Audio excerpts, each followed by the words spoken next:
Eh bien, frères et sœurs, ouvrons la Bible. Nous allons lire la parole de Dieu dans Hébreux chapitre 11. Nous continuons à étudier le chapitre 11 d'Hébreux à la gloire de notre Dieu, frères et sœurs. Aujourd'hui, nous allons regarder les versets 23 à 29. En fait, nous allons lire les versets 23 à 29, mais nous allons considérer le verset 23 et le verset 27. Mais pour vous donner le contexte immédiat de la parole qui va être prêchée, nous allons lire du verset 23 au verset 29, mais ce sont les versets 23 et 27 qui seront considérés pour prêcher la parole ce matin, frères et sœurs. Réjouissez-vous dans la présence de Dieu et soyez dans l'allégresse, peuple du Seigneur, d'accord? Réjouissez-vous et soyez dans l'allégresse. Oubliez les soucis de la vie, l'espace de matin. Oubliez les préoccupations, les problèmes de la vie, l'espace de matin. Des préoccupations légitimes, des soucis légitimes. Oublions-les, demandons à Dieu de nous faire la grâce de les oublier pour nous concentrer sur ce que nous voulons faire ce matin, savoir adorer notre Dieu, frères et sœurs. Moi, je sens que le Seigneur me demande de vous le dire, de vous le rappeler, l'oratoire. Lisons ensemble du verset 23 au verset 29 à la gloire de Dieu. C'est par la foi que Moïse, à sa naissance, fut caché pendant 3 mois par ses parents parce qu'ils virent que l'enfant était beau et qu'ils ne craignirent pas l'ordre du roi. C'est par la foi que Moïse, devenu grand, refusa d'être appelé fils de la fille de Pharaon, aimant mieux être maltraité avec le peuple de Dieu que d'avoir pour un temps la jouissance du péché, regardant l'opprobre de Christ comme une richesse plus grande que les trésors de l'Égypte, car il avait les yeux fixés sur la rémunération. C'est par la foi qu'il quitta l'Égypte sans être effrayé de la colère du roi, car il se montra ferme comme voyant ce qui est invisible. C'est par la foi qu'il fit la Pâque et l'aspersion du sang, afin que l'exterminateur ne touchât pas au premier-né des Israélites.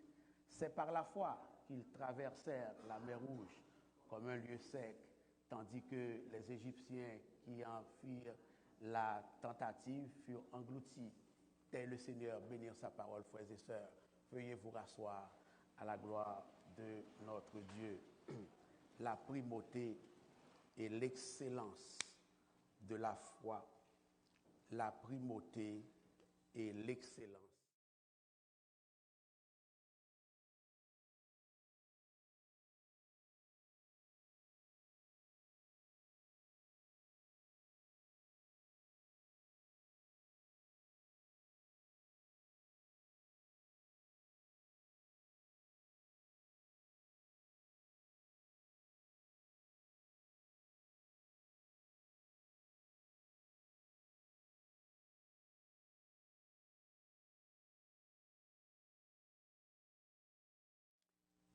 Ces choses que la foi, dans son excellence, dans son efficacité et dans sa primauté, certaines choses, en temps normal, que personne, que rien ni personne ne peut défier, que la foi, elle, parvient à défier. Et la première de ces choses, telle que nous l'avions regardée dimanche dernier, c'est la mort. Je vous avais dit que la foi défie la mort de différentes façons. Mais pour dimanche dernier, ce que nous avons regardé, une des manières dont nous avons regardé que la foi défie la mort, c'est que la foi ne tient pas la mort comme étant un facteur pouvant empêcher l'accomplissement des promesses de Dieu. Et nous l'avons vu clairement à travers l'étude qui a été menée sur les versets 20 à 22 dimanche dernier. Nous avons vu des hommes qui étaient au seuil de la mort et qui continuaient à brandir leur foi, qui continuaient à afficher leur foi dans ce que Dieu a promis. Ils ont vécu plusieurs années, ils n'ont pas vu l'accomplissement des choses de Dieu, mais ils continuaient de croire par la foi que Dieu était fidèle et tout-puissant pour réaliser ses promesses, même si eux n'ont pas vu l'accomplissement de ses promesses, ils espéraient que leurs enfants, leurs petits-enfants pourraient voir l'accomplissement des promesses de Dieu. Nous avons regardé tout cela. Aujourd'hui, nous allons voir un deuxième élément, une deuxième réalité que la foi défie. La foi ne défie pas seulement la mort. La foi défie également la peur. Est-ce que l'Église est là? La foi défie la peur. OK? La foi défie la peur. En ce que l'oratoire, chers amis visiteurs, peuple du Seigneur, chers amis internautes, c'est par la foi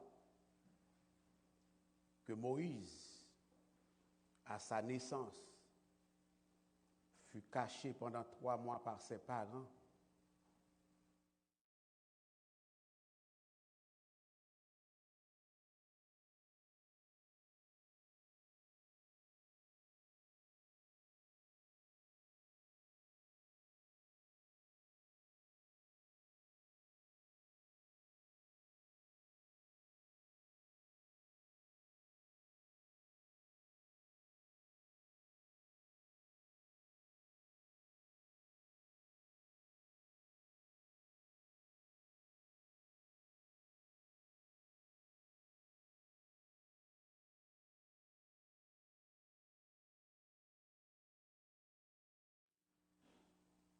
Nous avons une autre formulation de cette vérité biblique. J'ai pris le temps de partager ces formulations différentes avec vous pour mieux vous faire voir, mieux vous faire comprendre, découvrir et saisir le sous-titre de la série aujourd'hui, à savoir que la foi défie la peur. C'est la seule raison pour laquelle je lis le passage dans 3 versions bibliques avec vous. Moi, je l'ai lu pour ma préparation, mais je vous partage cette lecture-là pour mieux voir. Côté pasteur sorti avec bagaille, la foi pas défie la peur. OK? La Bible en français courant dit ceci. Par la foi, les parents de Moïse le tinrent caché pendant 3 mois après sa naissance. Ils virent que c'était un bel enfant et n'eurent pas peur. Ça va? C'est plus près? C'est plus près du sous-titre? Ça va? Et n'eurent pas peur de désobéir à l'ordre du roi. Maintenant, la version biblique Parole vivante nous dit, toujours le verset 23, au moment de la naissance de Moïse, c'est la foi qui donna à ses parents, ça se rapproche, le courage de le cacher durant 3 mois, frappés par la beauté de l'enfant, ils ne se sont pas laissés intimider par le décret du roi. Ça va? Ça nous rapproche. La Bible, version Parole de vie, dit ceci. Toujours le verset 23 d'Hébreux 11. Les parents de Moïse ont cru en Dieu, donc ils ont placé leur foi en Dieu.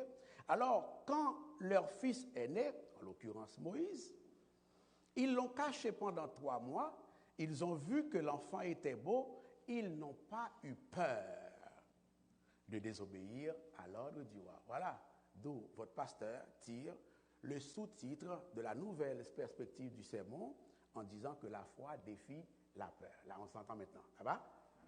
Okay. Laissez-moi rapidement, cela dit, frères et sœurs, vous donner le contexte biblique général du verset 23. Le pharaon de l'époque où le peuple hébreu, voici le contexte du verset 23. Le pharaon de l'époque où le peuple hébreu, frères et sœurs, était en esclavage en Égypte, se sentait menacé par la croissance extrêmement rapide de la population hébraïque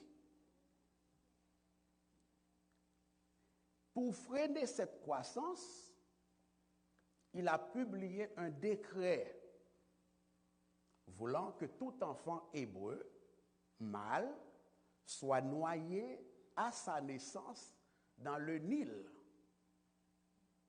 Le Nil, c'est un fleuve bien connu à l'époque et aujourd'hui. Exode 1er, verset 22. Nous n'aurons pas le temps de lire avec vous. Vous lirez à la maison. Dans Exode 2, pour voir le décret, Exode 1er, verset 22. Dans Exode 2, verset 1 à 10, la parole de Dieu nous montre que pour protéger Moïse qui venait de naître, tel que cela vient d'être dit au verset 23 d'Hébreux 11, pour protéger Moïse contre la fureur du roi, son père et sa mère, Amram et Jochébed, donc, l'ont d'abord caché pendant 3 mois dans leur maison. Puis ils l'ont placé dans un panier de joncs, dit l'Écriture, sur le bord du fleuve, donc sur le bord du Nil, près de l'endroit où la fille de Pharaon avait l'habitude de prendre son bain. Ça va à l'église? Exode chapitre 2 a continué. La Bible dit que la princesse, la fille de Pharaon, a trouvé Moïse et elle a décidé d'élever Moïse comme son propre enfant chez elle. La sœur aînée de Moïse, Marie, ou bien Myriam, ou bien Mariam,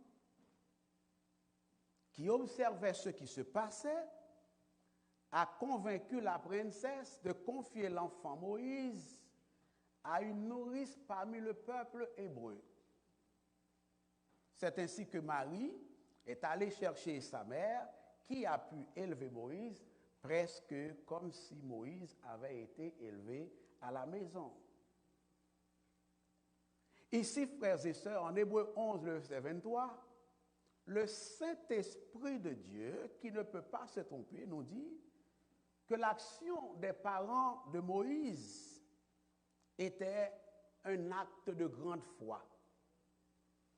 C'est-à-dire que c'est la foi qui leur a donné le courage de défier l'instruction du roi en d'abord cachant Moïse pendant 3 mois à la maison et plus tard le mettre dans un panier de joncs et le déposer sur le bord du fleuve, espérant sans doute que Moïse aura la vie sauve. Le fait qu'ils n'ont pas tenu compte des pressions ni des menaces du monde, c'est-à-dire des menaces qui venaient du roi d'Égypte et de son royaume, qui s'opposaient à la voix de Dieu, au plan de Dieu et au dessein de Dieu pour Moïse et pour tout le peuple de Dieu, la parole de Dieu nous dit que c'est un acte de grande foi, frères et sœurs. Le texte nous dit qu'ils ont caché Moïse parce que Moïse était beau et parce qu'ils n'ont pas eu peur de l'ordre du roi. Mais ultimement, l'oratoire, peuple du Seigneur, c'est leur foi, la foi de Jochébed et la foi de Amram qui les motivait, qui les poussait à agir en apprenant, frères et sœurs, les moyens que Moïse avait, nonobstant la volonté du roi, avait pris les moyens pour que Moïse vive, nonobstant la volonté du roi, frères et sœurs. Je sais que ce n'est pas un fait exprès, mais dépêchez vite pour nous, s'il vous plaît, à la gloire de Dieu. Au passage, l'oratoire. Vous avez peut-être manqué un bout à cause de cela. C'est comme ça, c'est sensible. Et je répète. Le texte dit, parce qu'il vit que l'enfant était beau, j'étais en train de vous dire, je vous disais à l'instant que, ultimement, c'est leur foi qui leur a donné le courage de poser ce geste pour que Moïse vive, nonobstant la volonté du pharaon d'Égypte à faire mourir non seulement Moïse, mais tout enfant mâle de son âge, frères et sœurs, mes bien-aimés. Au passage, l'oratoire peuple du Seigneur, n'allez pas croire que c'est parce que Amram et Jochébed, les parents de Moïse, frères et sœurs, se souciaient tellement de la beauté de Moïse qu'ils ont agi comme ça. Je suis parent, vous êtes parents, c'est plusieurs d'entre vous. Même si, bon d'abord, bibliquement, il n'y a pas de gens laids puis de gens beaux, bibliquement, ok? Du point de vue de la création de Dieu.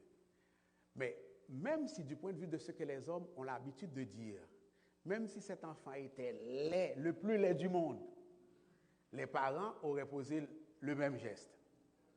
Pas vrai? Donc, n'allez pas croire que l'Écriture dit parce qu'ils virent que l'enfant était beau, c'est vrai. Mais ce n'est pas la beauté au sens où nous l'entendons, vous et moi. Nous allons en parler tout à l'heure. Dans Actes chapitre 7, le verset 20, dans son sermon devant le Sanhédrin, Étienne dit, à cette époque, naquit Moïse qui était beau aux yeux de Dieu. Ça va? Ah. Beau aux yeux de Dieu, ce n'est pas gâteau bel garçon, gâteau belle fille. Non. C'est que Dieu a un plan sur sa vie. Ah. Dieu connaît son cœur. Il plaît à Dieu. Dieu le voit déjà dans le ministère. Ça va l'église? C'est beau ça que maman, papa, Théoya. Ça va? Parce qu'il vit que l'enfant était beau. C'était beau ça. C'est pas beau, Tankouniko qui est très beau là. Comme, ok? C'est déjà réglé cette partie-là. À la lumière de ce verset, frères et sœurs, il faut comprendre que Dieu lui-même portait une affection éternelle, une affection toute particulière, une affection spirituelle sur la vie de Moïse et que les parents de Moïse étaient conscients de cette affection éternelle que Dieu portait à leur fils. Ainsi, par la foi, ils ont caché ce qui compte pour Dieu.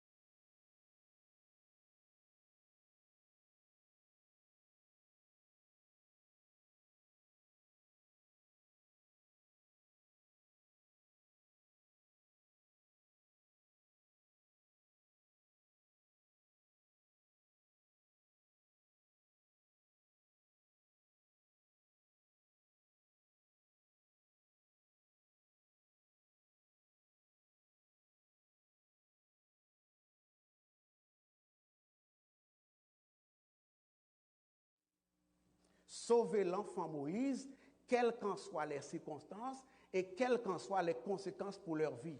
Ils savaient que Dieu avait une raison spéciale pour protéger Moïse et ils ont embarqué tête baissée dans le plan de Dieu, dans le dessein de Dieu, dans le projet de Dieu, advienne que pourra, frères et sœurs. Ça va l'oratoire? Voilà la foi dont je vous parle ce matin, frères et sœurs. Je vous parle d'une foi qui défie la peur. Je vous parle d'une foi qui défie les pressions du monde. Je vous parle d'une foi qui défie les oppositions et les menaces du monde, pourvu que vous soyez dans la volonté du Seigneur. Ça va l'église?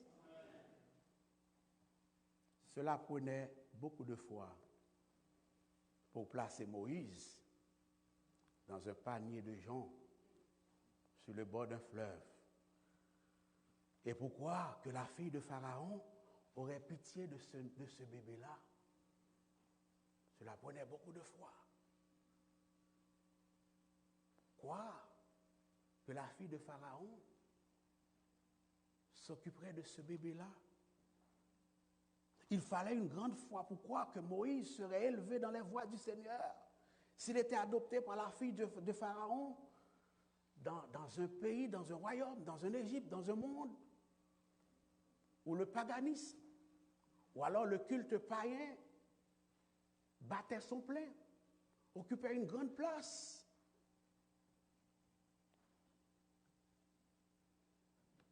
Les parents de Moïse, Amram et Jochébed, frères et sœurs, ne pouvaient non plus savoir si la vie de Moïse serait épargnée. Et encore moins, ils ne pouvaient pas savoir si Moïse leur serait rendu à la fin.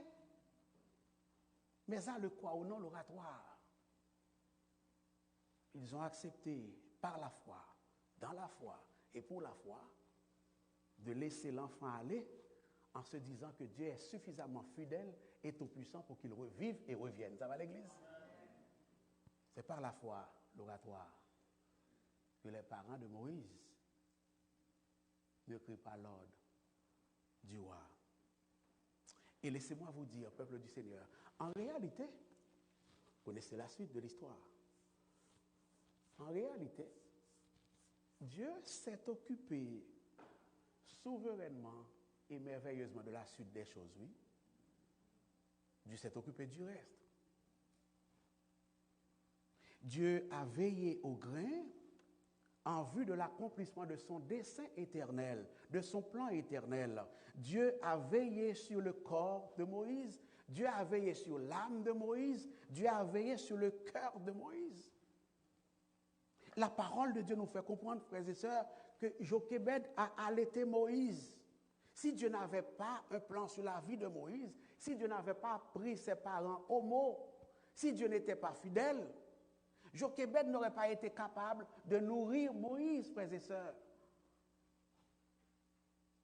Jochébed a élevé Moïse, elle a même été capable de donner à Moïse l'instruction qu'elle voulait que Moïse ait. Jochébed a été capable d'enseigner à Moïse les promesses de Dieu sur la vie du peuple de Dieu, en l'occurrence le peuple d'Israël, comme héritière de la terre de Canaan. Jochébed a eu le temps d'entretenir Moïse sur le fait que le peuple de Moïse deviendrait une grande nation et bénirait le monde. Elle a eu le temps de lui, le loisir, la possibilité de lui enseigner toutes ces choses alors que Moïse est en territoire ennemi.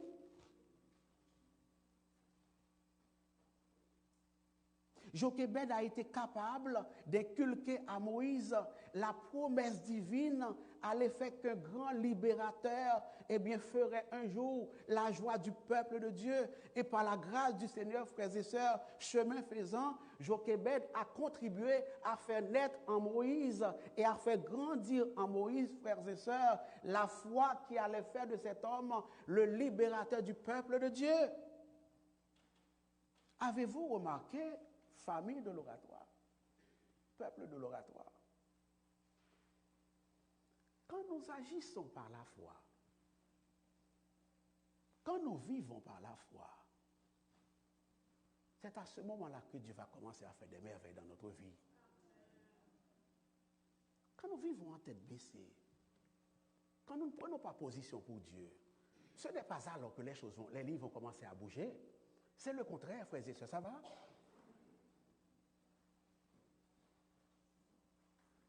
Dieu a de grands projets sur votre vie. Jeune homme, jeune femme de l'oratoire, amis qui m'écoutaient en ligne. Mais vous allez commencer à voir ces choses se réaliser dans votre vie, dans la vie de votre famille. Quand vous allez tout laisser de côté, tout oublier pour vous investir en Dieu.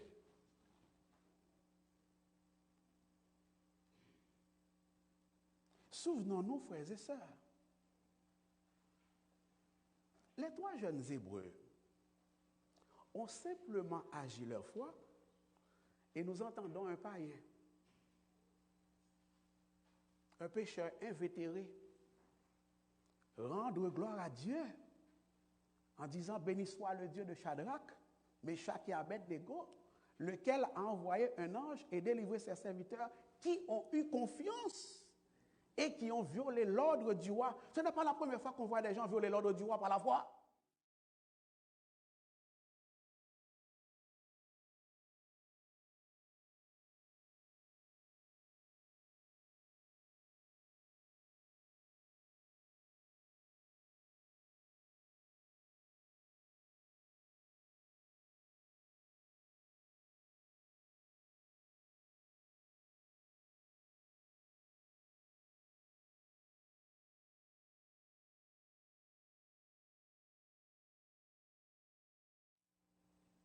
N'avait peut-être pas tout bien compris. Pourquoi Dieu permettait que son fils soit élevé à la cour de Pharaon? Jochebed n'avait pas compris pourquoi son fils, pourquoi Dieu a décidé que son fils soit élevé dans la demeure même de celui qui voulait que cet enfant soit mis à mort. Elle ne l'avait pas tout compris. Elle savait que Dieu avait un plan sur la vie de cet enfant, sur la vie de son peuple. Mais elle n'avait pas tout compris les détails. Parfois, vous et moi, nous attendons trop de détails avant d'accepter de marcher dans le plan de Dieu. Ça va l'église? Des fois, cela nous fait perdre du temps pour rien. Est-ce que l'église est là, frères et sœurs? Il y a de ces choses que nous ne comprendrons pas. Commençons à rentrer dans le plan de Dieu et nous finirons par comprendre plus que ce qu'on voulait comprendre. Ça va l'église? C'est un genre de si tu crois, tu verras la gloire de Dieu. Jochebed n'avait pas compris tout cela, mais qu'à cela ne tienne, elle ne s'est pas opposée à ce qui lui semblait être la volonté de Dieu pour sa famille, pour son peuple et pour son enfant. Laissez-moi vous dire ce matin, Dieu a besoin de notre obéissance, de mon obéissance, de votre obéissance.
C'est pas la fois que Moïse quitte l'Égypte sans être effrayé.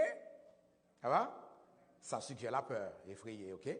Sans être effrayé de la colère du roi, car il se montra ferme. Jeunesse de l'oratoire, homme de l'oratoire. Mon Dieu veut que tu te montres ferme. Montre-toi ferme. Montrez-vous ferme.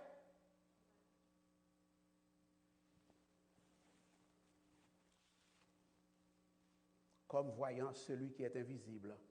Et le Seigneur m'a fait grâce de faire le même exercice que j'ai fait tout à l'heure, c'est-à-dire vous introduire dans la comparaison textuelle. On va voir la version Bible en français courant pour voir comment le verset 27 est formulé. Par la foi,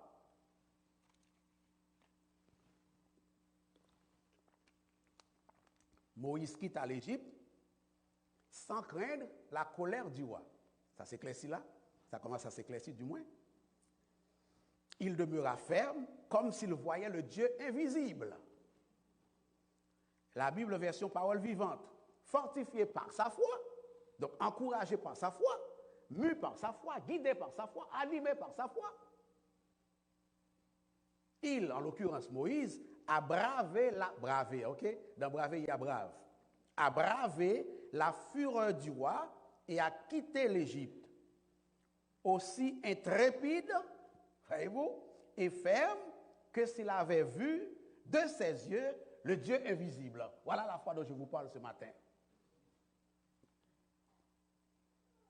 Et la Bible, parole de vie, dit, Moïse a cru, toujours le verset 27 qu'on voit dans d'autres versions, Moïse a cru en Dieu, alors il a quitté l'Égypte sans avoir peur Ah, c'est encore plus clair.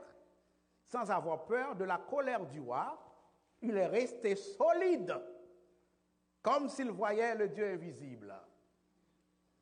Si vous voyez que vous êtes indécis par rapport à quel genre de service est-ce que vous devez offrir à votre Dieu, vous êtes un petit peu mou et molle, vous êtes un petit peu, vous connaissez, emballant, un peu balançant, sache qu'il y a un problème de foi dans ta vie. Ça va à l'église?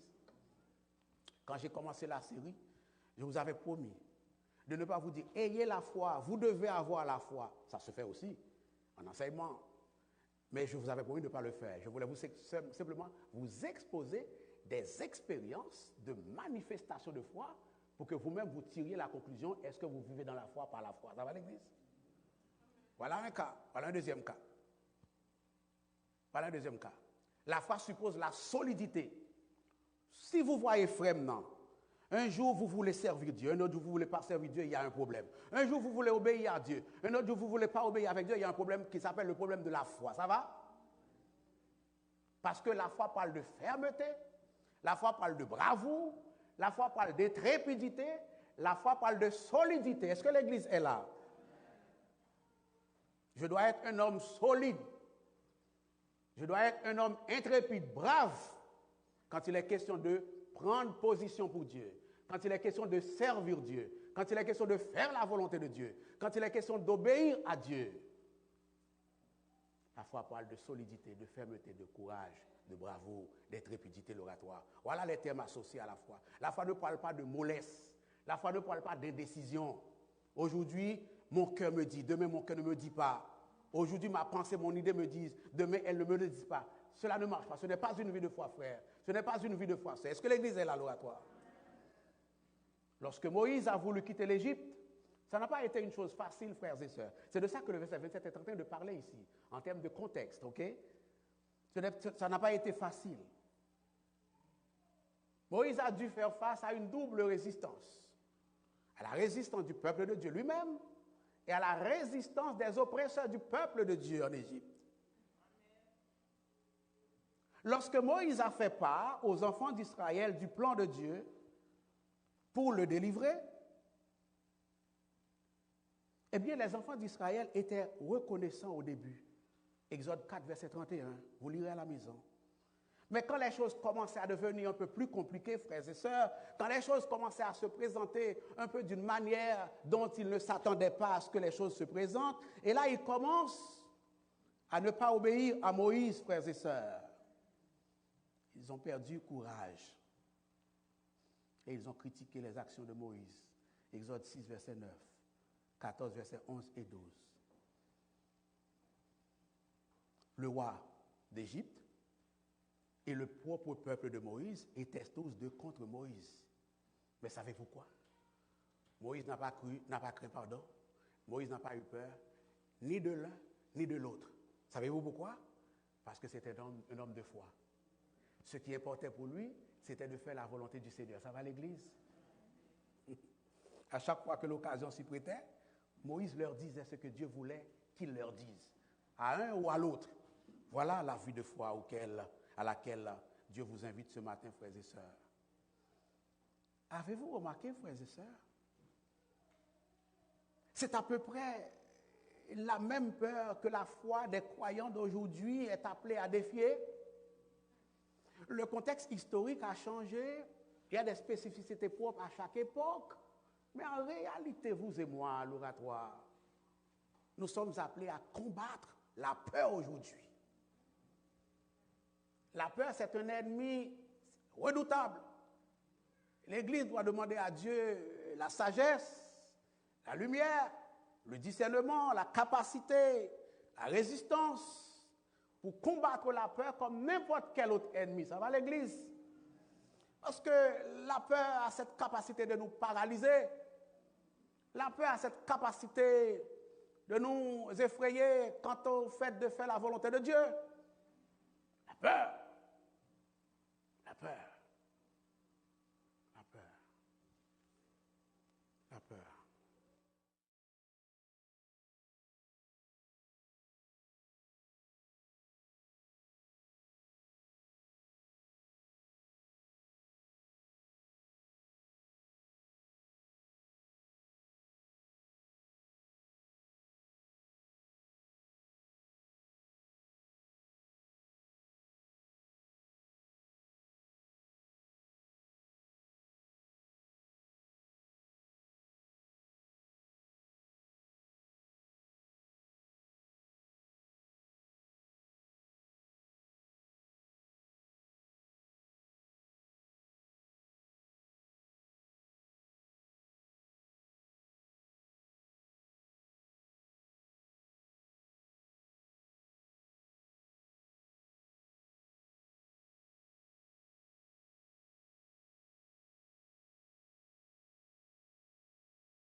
Peur d'être vu comme étant pas à ton âge.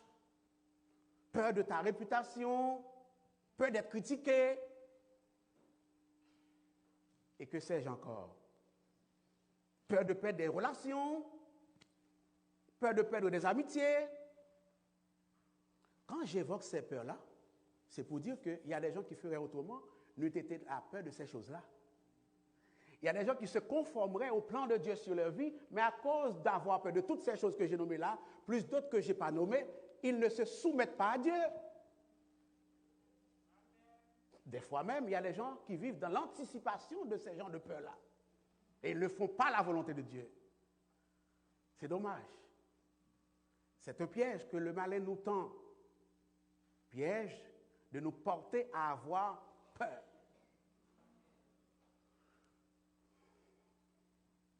Daniel n'a pas eu peur de quoi que ce soit. Shadrach, Meshach et Abednego n'ont pas eu peur de quoi que ce soit. Et ce qu'on a vu, c'est qu'ils ont amené des gens à glorifier Dieu. Ils ont amené des démons en personne à glorifier Dieu. Ça va l'église?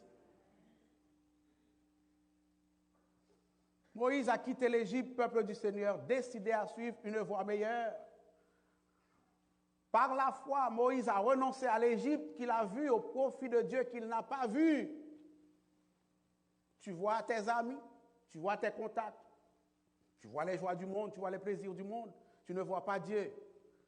Mais je vous conseille de croire Dieu que tu ne vois pas, plutôt que de voir le monde que tu vois. Ça va? Quitter l'Égypte pour Moïse inclut le fait de tourner le dos à l'Égypte. Ce n'est pas juste de quitter ici, hein, comme moi quand je quitte tout à l'heure à l'issue du culte là. C'est pas ça. C'est quitter ici est synonyme de tourner le dos à l'Égypte, couper le pont à l'Égypte, rejeter l'Égypte. C'est ça quitter ici. Ça va l'oratoire? C'est rejeter l'Égypte au profit du Dieu éternel qui seul sauve, qui seul fait des prodiges, qui seul fait des miracles, qui seul guérit, qui seul console, qui seul sera avec nous dans la tombe, dans la maladie. Quand ses ennemis là vont partir, Dieu va rester avec nous dans la tombe, ok?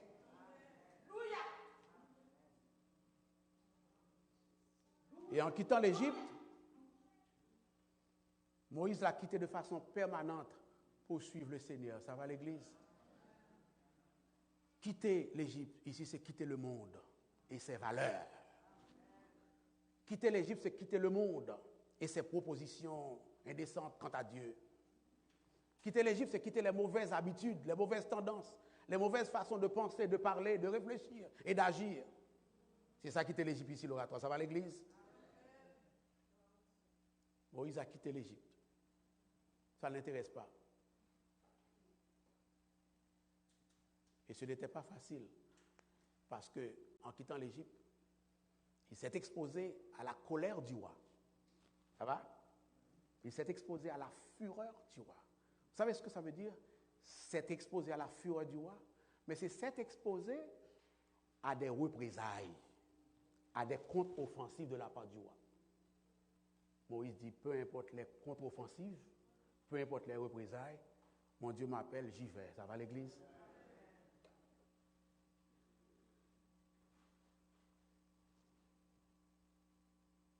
La peur. La foi, frères et sœurs, nous rend constants dans nos décisions de servir le Seigneur, quoi qu'il arrive. Dans le meilleur et dans le pire des moments. C'est ce que la foi fait, ça va? Il y a des gens, quand ils commencent à traverser des moments difficiles, tu ne les vois pas à l'église. C'est pas ça la foi. La foi, c'est que je sers mon Dieu, j'y crois, je crois mon Dieu, et je crois en mon Dieu en tout temps, en toutes circonstances et en toute occasion. Dans la santé comme dans la maladie, ça va? C'est ça la foi. Quand je gagne, quand je perds, quand on monte du moins, c'est que je reste accroché à mon Dieu. C'est ça la foi matin.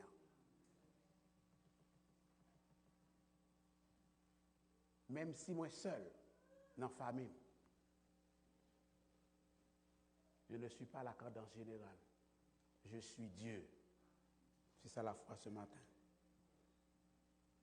Dans la privation comme dans l'abondance, je sers mon Dieu.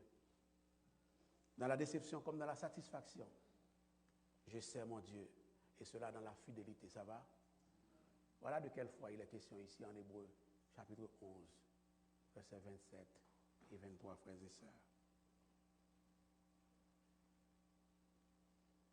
Il nous arrive tous d'être tentés de céder à la peur.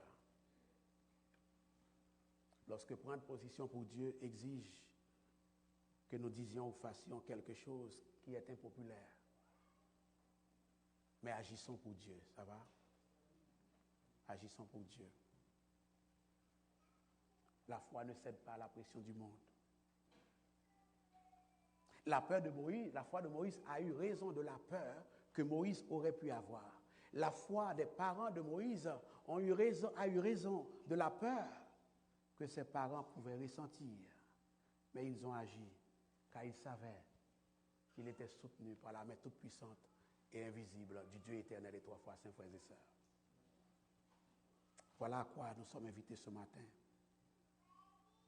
Moïse savait que quoi qu'il arrive, quoi qu'il devait affronter dans la vie, il serait soutenu et fortifié par Dieu.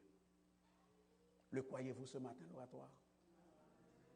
Peu importe la situation dans laquelle tu te retrouves, Dieu te soutiendra. C'est ça que tu as besoin. C'est ça l'essence dans votre moteur de vie spirituelle. L'essence du moteur de votre vie spirituelle, c'est quoi? C'est de savoir que peu importe les circonstances, Dieu agira. Dieu me conduira. Dieu me soutiendra. Est-ce qu'il me délivrera? Ben, souvent oui, d'autres fois non. Mais il me soutiendra. C'est ça la foi. Ça va l'église? Pour qu'on connaisse s'il délivre. Tu ne sais pas encore s'il te délivrera. Parce que tu as lu dans sa parole que parfois il ne te délivre pas tout de suite. Il peut même ne pas te délivrer. Je ne peux pas vous mentir. Je ne suis pas un prédicateur de la prospérité. Il peut même ne pas te délivrer l'oratoire. OK? Tu entendras autre chose sur Internet. Il peut ne pas te délivrer. Parce que j'ai vu des gens qui ne l'ont pas délivré.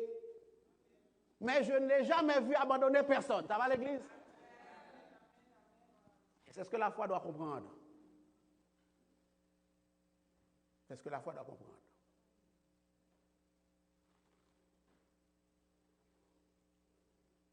J'achève. L'Ancien Testament nous mentionne un autre homme de Dieu dont la foi a défié la peur. C'est Daniel.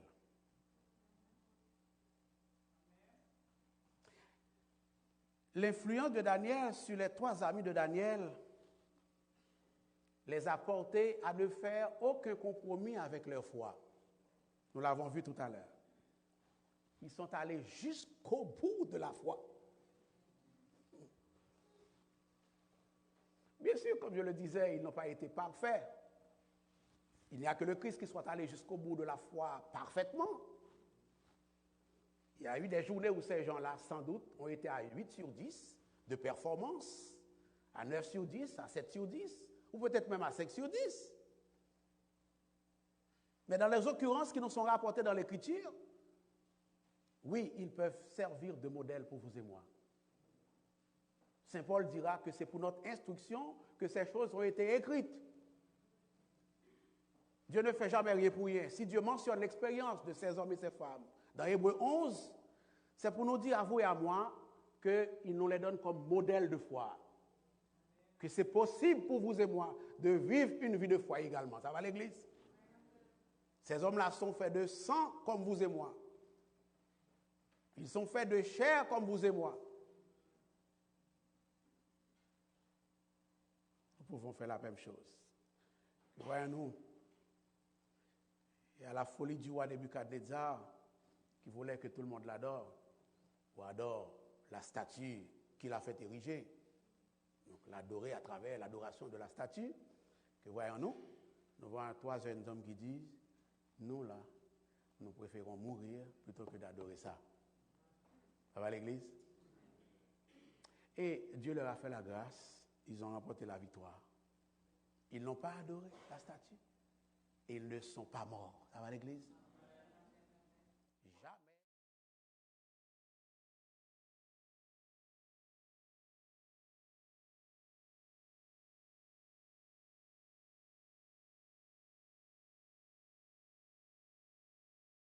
Pour Dieu, tu vas perdre des affaires. Non. Tu vas perdre quant au monde des privilèges, des avantages, des opportunités, des relations, des contacts, des amitiés. Mais quant à Dieu, tu vas tout gagner. Ça va l'église?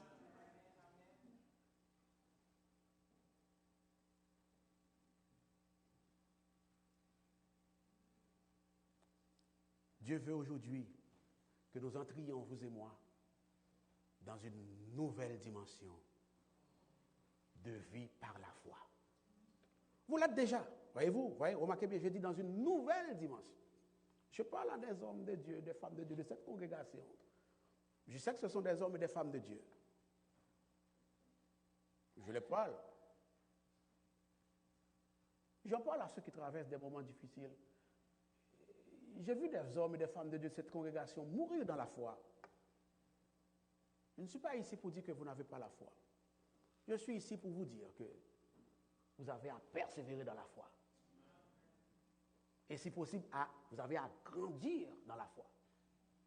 Plus toujours. Il y a toujours de la place à l'amélioration. Ça va l'église? Ma prière donc pour vous et moi, c'est que nous vivions une vie de foi. OK? Une vie de foi. Une vie de conviction. Une vie d'intrépidité, une vie de bravoure, une vie de fermeté, une vie de courage, une vie de solidité, une vie de zéro compromis quant à la foi. Ça va l'église? Une vie de décision. Ma prière pour vous et moi, c'est que nous vivions une vie de constance, une vie de persévérance dans le concret, advienne que pourra, frères et sœurs. Ma prière pour vous et moi, c'est que Dieu nous fasse la grâce, que les choix que nous ferons dans la vie soient toujours influencés par nos convictions chrétiennes. Que les choix que nous avons à faire dans la vie soient toujours mus, influencés, soutenus, guidés par nos convictions chrétiennes. Il y a quelque chose qu'on appelle la conviction chrétienne. Ça va à l'église? Il y a la conviction légale, la conviction administrative. Mais dans le service de Dieu, il y a ça aussi. Il y a la conviction chrétienne. Ça existe, la conviction chrétienne. Si la conviction chrétienne n'existait pas, la chrétienté n'aurait pas sa raison d'être. Ça va à l'église? Si tout devait être pareil, si la vie chrétienne devait être une vie sans conviction, ça servirait à rien, l'évangile. Ça va à l'église? La vie chrétienne est une vie de conviction. Ce n'est pas pour moi ça. Ce n'est pas dans ça que ma famille m'a éduqué. Ce n'est pas dans ça que j'ai été éduqué. C'est pas ce qu'on m'a formé, c'est pas ce qu'on m'a dit dès mon plus jeune âge. Ça, ce n'est pas pour moi. Ici, ce n'est pas pour moi. Là, ce n'est pas pour moi. Cette façon de faire, ce n'est pas pour moi. C'est parce que mes parents m'ont inculqué comme connaissance, comme savoir, comme éducation. Mes parents m'ont inculqué une éducation chrétienne. Ça existe, une éducation chrétienne. Une éducation chrétienne sert à soutenir, à faire naître une conviction chrétienne. Ça va à l'église? La conviction. Ma prière, c'est que le Seigneur nous fasse la grâce, que nos décisions continuent d'honorer Dieu, en privé comme en public, frères et sœurs. Ma prière pour vous et moi, c'est que les jeunes gens de notre congrégation défient la peur, la pression et l'intimidation des pères, la peur des pères, des pressions des pères, et répondent sans hésitation à l'appel de Dieu sur leur vie. Ça va l'église? Je prie l'oratoire. Je prie que les mauvaises influences ne dominent pas sur nous, mais que par l'autorité du Saint-Esprit, nous dominions sur les mauvaises influences. Ça va l'église? Dieu nous appelle à dominer sur les mauvaises influences et non le contraire.